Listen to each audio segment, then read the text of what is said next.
sencillo juego de niños. Siempre hemos jugado al escondite al anochecer. El pueblo entero es nuestro sitio de juego. Es tan pequeño. No era la primera vez que subíamos al desván de la abuela a escondernos, pero esta vez fue diferente a otras. Nadie nos vio entrar y tardaríamos mucho en salir.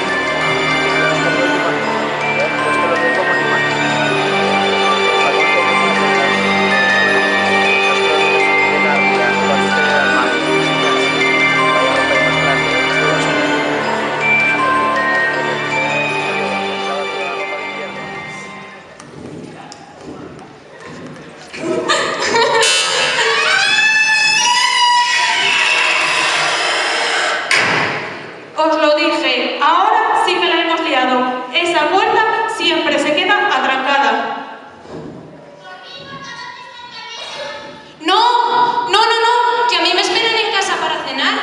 Pues vete comiéndote las uñas.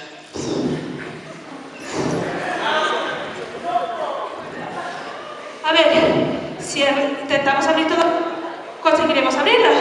Venga, vamos. Vamos.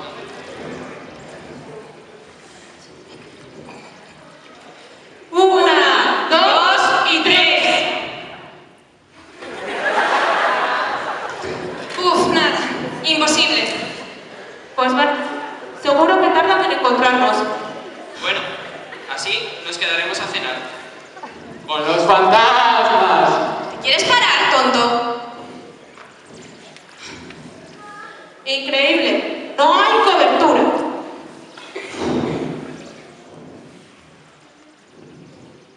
Mirad lo que he encontrado. El álbum de fotos de la abuela.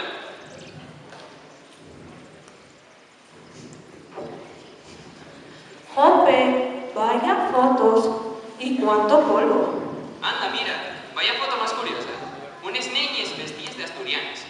¿Qué será? ¿Huevos pintos? Que no, hombre, que deben así vestidos de normal para todos los días. Anda ya.